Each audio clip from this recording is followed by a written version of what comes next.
గెలిపిస్తాం, మంచిగా పనిచేసి గతంలో మన బత్తగాల్చి మీద వేసినట్టు దొంగలని చెప్పిండు గత కేసీఆర్ గారు.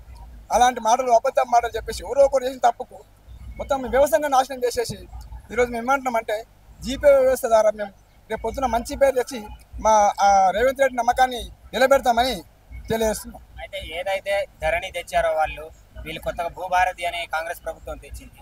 ధరణిలో జరిగిన తప్పుని భూభారతిలో వెసులుబాటు కల్పించే అవకాశం కల్పిస్తుంది.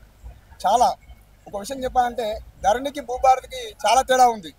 ఈ మామూలు వ్యక్తులకు సమాజానికి తెలియకపోవచ్చు ప్రజలకు, కానీ ధరణి అంటే ఏ చిన్న సమస్య ఉన్నా సరే, ఒక పేరులో కరెక్షన్ ఉన్నా, ఒక స్పెల్లింగ్ మిస్టేక్ ఉన్నా సరే, ఒక విఆర్ఓ కానీ ఎంఆర్ఓ కానీ ఎవరు చేయలేరు, దాన్ని సరి చేయలేరు. కలెక్టర్ దగ్గరికి వెళ్ళాలి. కలెక్టర్ దగ్గర సామాన్య ప్రజలు వెళ్ళలేరు కదా. అసలు ఏం చేయాలో వాళ్ళకి అర్థం కాదు, చాలా ఇబ్బందులు పడ్డారు. నాకు తెలిసి నేను మా విలేజ్ చూసిన 80% క్లియర్ ఉన్నప్పుడు క్లియర్గా ఉన్నాయి, 20% ఇప్పటివరకు క్లియర్ కాదు. 2020 నుంచి ఇప్పటివరకు క్లియర్ కాలేదు. ధరణి వచ్చినప్పటి నుంచి ఈ రోజు వరకు క్లియర్ కాలేదు. ప్రజాప్రభుత్వం ఇప్పుడు భూభారత్ తెచ్చి ఎంఆర్ఓ అథారిటీ ఇచ్చింది, అప్పీల్ వ్యవస్థ ఏర్పాటు చేసింది. ఎంఆర్ఓ దగ్గరికి నుంచి ఆర్డీఓ కోవచ్చు, ఆర్డీఓ నుంచి జేసీ దగ్గరికి వెళ్ళొచ్చు. అంటే ప్రజలకు అందుబాటులోకి తెచ్చింది. ఈ భూభారత్ చట్టం 100% ఈ భూ సమస్యను పూర్తిగా నిర్మూలిస్తానని నేను గారాగండిగా చెప్తున్నా. తప్పకుండా భూ సమస్యలు మొత్తం తీరిపోతాయి 100%.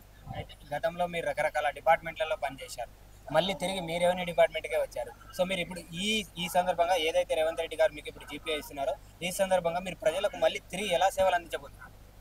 మంచి ప్రశ్న. మేము గతంలో విఆర్ఏ చేసినప్పుడు కూడా గ్రామంలో చాలా సేవ చేసినాం. మా సేవలు అంటే అందరికీ తెలియదు, గ్రామంలో ప్రజలకు తెలుసు మేము ఎట్లాంటి సేవ చేసినాం. ఏ సమస్య వచ్చినా ఒక విఆర్ఏ దగ్గరకు వచ్చి అడుగుతాం. తర్వాత మమ్మల్ని అబ్బాయి చేసి వేరే డిపార్ట్మెంట్ పంపించినా మళ్ళీ తిరిగి వచ్చిందాం కదా, అంతకంటే ఎక్కువ కృషి చేస్తాం. ప్రజలకు సేవ చేస్తాం. ప్రభుత్వం యొక్క ప్రతి పథకాన్ని ప్రజలకు చేరవేస్తాం.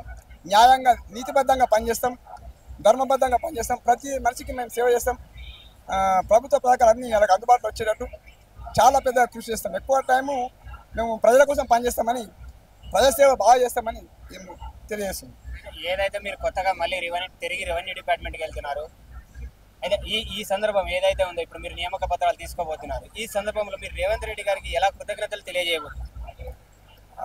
చాలా గొప్ప విషయం. ఈరోజు రేవంత్ రెడ్డి గారి చేతుల మీదుగా మేము నియామక పత్రాలు తీసుకోవడం అనేది చాలా ఆనందమైన విషయం. మా జన్మత మా కుటుంబంతో సహా రేవంత్ రెడ్డికి రుణపడి ఉంటాం. ఈరోజు ఆయన ఇచ్చిన ఈ జీపో నియామక పత్రం వేయడం వల్ల మేము చాలా సంతోషంగా మా 5,000 కుటుంబాలలో ఒక వెలుగు నింపిండి. ఈరోజు మా జీవితాంతం ఆయనకు రుణపడి ఉంటామని తెలియజేస్తాం.